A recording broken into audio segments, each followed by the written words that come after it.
All right, so today is a fun one. We're going over arguably the last step of a low back rebuild, the QL.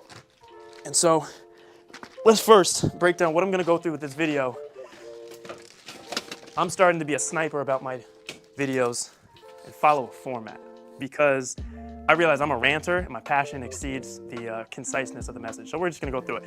First, I'm gonna break down why this is the missing link. Two, we're gonna talk about what the problem is of how we currently train the QL. I see a lot of people go wrong with good intentions and hurt themselves. Three, we're gonna break down the route of what you should actually do.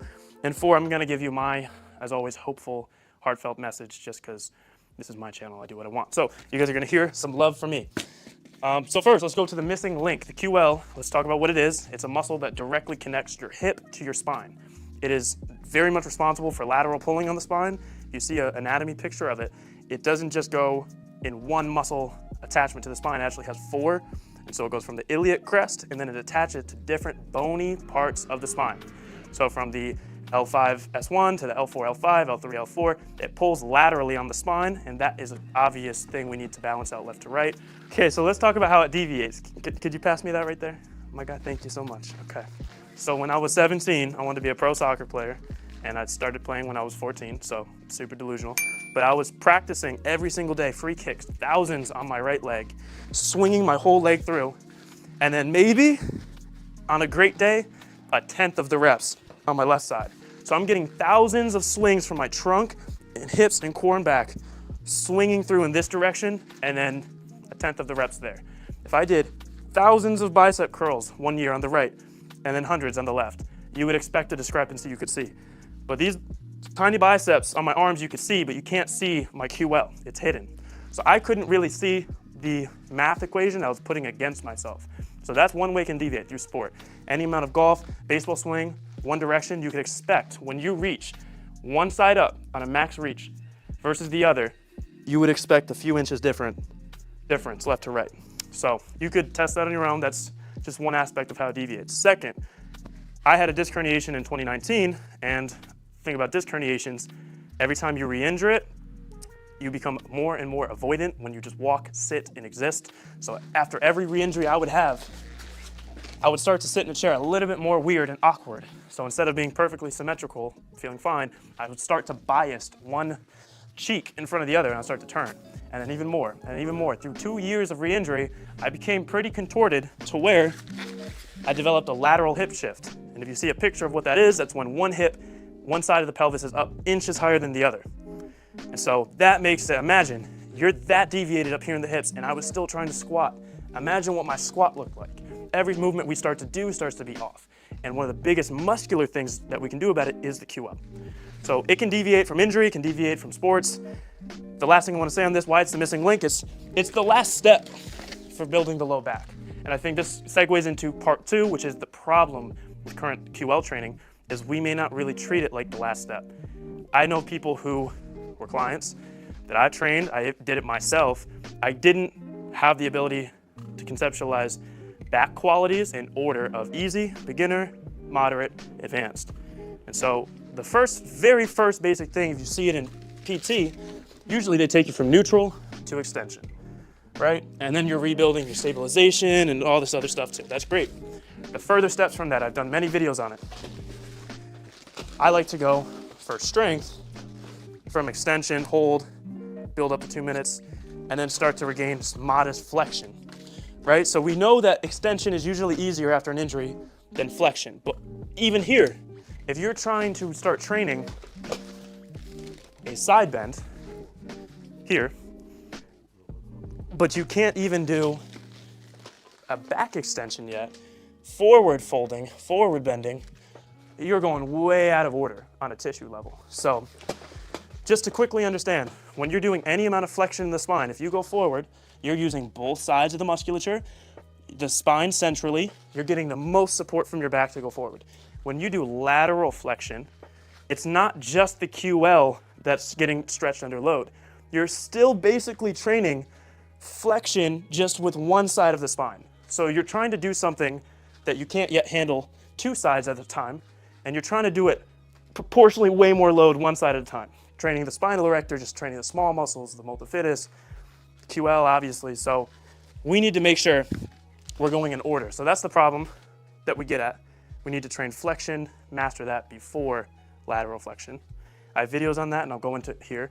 And then just also, if you've had a disc injury, just so you can visualize and understand, most disc bowls do not go central in the spine. Mine didn't. Most of the time they're posterior lateral and they slightly go to one side, the left or right. Now imagine that you may still have some healing to do and you're recovering and you have more of a sensitive side on the spine because of that disc herniation. Remember, the anatomy of the QL, each attachment point to the spine literally goes to the L4, L5, to the bony segments right by the disc herniation. So you could be pulling right by where there's already a sensitivity. Again, forward flexion trains both sides at a time so we get more protection first before we go this way. So that's part of the problem. Now we're at the route, which I think is not a complicated one. It's just a persistent, patient one you have to really work for. So first, we're gonna work standing QLs before we get on the back extension. I would start first with a staggered stance, one foot about a foot in front of the other, shoulder width. I like to have my bottom hand on the front leg and the top hand behind the head. Sliding down and then curl the elbow back.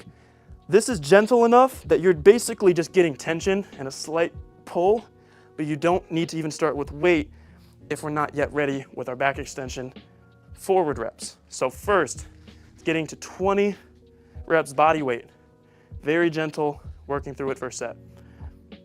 Then, working the outside of the hip, I think is completely overlooked. You can yank on the QL endlessly. You can forever try to balance out the left to right, but we'll show a picture. Again, the QL goes from the iliac crest to the spine. I'm not the anatomy nerd, but I know it can help understand these concepts if you see this visually. So if that muscle runs from the top of the hip crest to the spine, there's muscles that go directly on the other side of that iliac crest, that bone, that go across the hip. So it's a tug of war. If you are really tight on your outer hips, but you're trying to really balance out left to right your QLs, you're fighting your own anchor. You're fighting your own foundation. So you need to make sure right below, are you evened out left to right on your outer hip? So the first step is 20 reps standing QLs. The second step is training your outer hip mobility to become equal left to right, ideally to an angle of like 15 degrees or less. This brolic bench doesn't have that. So I got flat. So that works too. Trying to get the left to right, very similar. And make sure you're not fighting yourself right below the QL. And then, the ultra missing piece of this that I know most people aren't focusing on is the single leg back extension forward. So training, one leg at a time, full reps, trying to get your elbows close to the ground, leading with the head all the way up. So flexion, embracing fully decompressing, and then head up, piecing the back together with strength at every segment.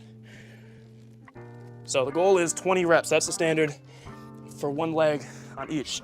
It is no joke. It requires a healthy spine. Also requires more strength closer to the spine with those little muscles that keep you from tipping side to side. So that's enough insurance once you've worked those three. 20 reps, even out left to right, couple sets, and then single leg, 20 reps.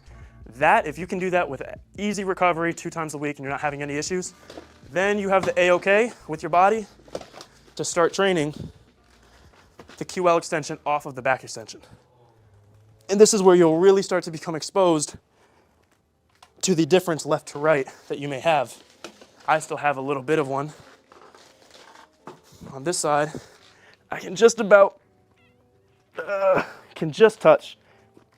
And then on this side, my left, the side I did no practice free kicks on, I can get basically my knuckles to the ground. So I'm still working on it. This was a missing link that I overlooked for a long time. Even when I'm out of pain now, I still have work to do, and I know it affects my squat, it affects my movement. I just think that order of making sure you have basic qualities first before going and combining it. Again, if you saw the rotation video, I broke that down too. That's an ultra combination movement.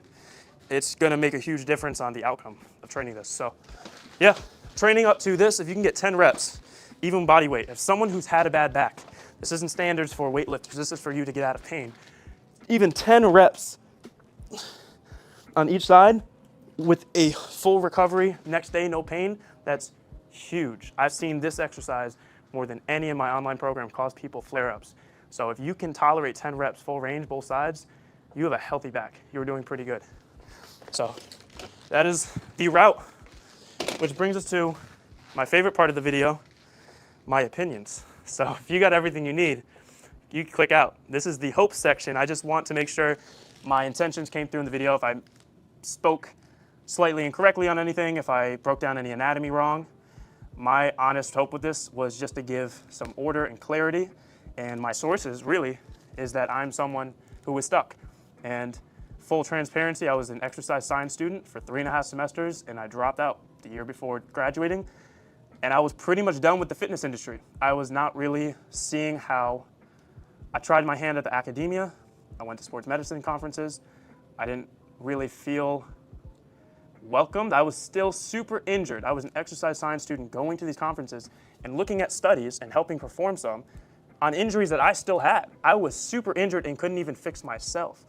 And then in the fitness scene itself, as someone that was a trainer in gyms, I wasn't cool enough, wasn't jacked enough, wasn't shredded enough to get views, so I figured I'm gonna go into filmmaking or try to connect with people elsewhere because I don't know how I can do the fitness scene anymore.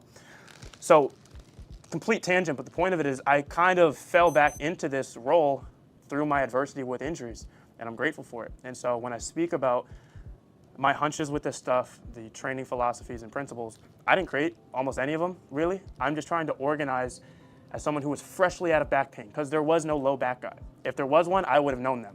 I would have needed them. And I'm just grateful to just lead with experience, because there's a lot of geniuses in training who have incredible theories and principles that work. But if you haven't been in the pain of something, you won't understand that you may try something that should work and it doesn't. And QL is one of those things that I've seen recommended to just dive into it. And a lot of people get hurt and they're not sure why. And I only know because I was a bad back guy and had a lot of injuries with it too. So yeah, just from someone who was also stuck, I hope that this can give you some excitement in the long game, because if you can't quite tolerate it yet, that doesn't mean it's not for you. It means you have other capacities to build. You get to build your single leg back extension. You get to get your actual disc stronger. You actually just get the spine stronger, build your back left to right, open up the hips more. You're gonna be a more able-bodied human being and just feel better in a chair, walking around at your job, and in the process get strong QLs once you're ready for it. So, yep, that is the QL episode. I appreciate you guys watching these. I hope that it helps. Any more topics, put in the comments. If you need further help, we got the BBB coaching program. It's an online program. Not trying to go global with it, not trying to do massive signups, just truly making myself available to coach these principles and the same style. As someone who went through it, I'm here to help. Not an expert, just trying to be real. So appreciate y'all. Keep it going.